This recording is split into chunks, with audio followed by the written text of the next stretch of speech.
Hello, I'm Aaron Frederick. Hi, and I'm Munzer Wafai, and we also have another fellow student in this project who wasn't able to make it today. His name is Doug Newer.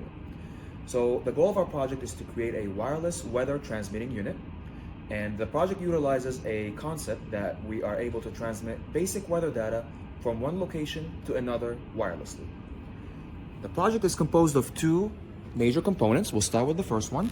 Okay, the first component, we have our transmitting units, which comprises of our an Arduino Duo.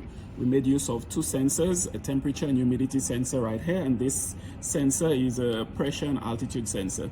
We also used NRF 24L01. This is a wireless module. And finally, we use our LCD display, which is just to give us a visual representation of the data that we're collecting. And then we move on to the second major component of this project. Again, we already introduced the transmitting part of it, but now in order for us to see the data, we need to see the receiving end of this project. So the receiving component of this project is also another Arduino Duo integrated circuit board with an Atmega microcontroller. But the only thing connected to it, unlike the transmitting unit, which has a couple of sensors, display, a power source, and a transmitting module, the only thing connected to this board is the receiving module, which is again the other part of the NRF 24L01 wireless module.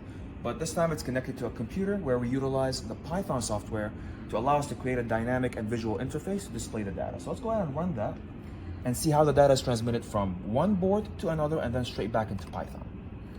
So as you can see, the transmitting board is actively sending weather data. We have a quadrant style visual interface. We have 4 parameters in total: temperature, humidity, pressure, and altitude. And again, temperature and humidity are from one sensor, pressure and altitude are from another sensor, and the data updates about 2 to 3 seconds.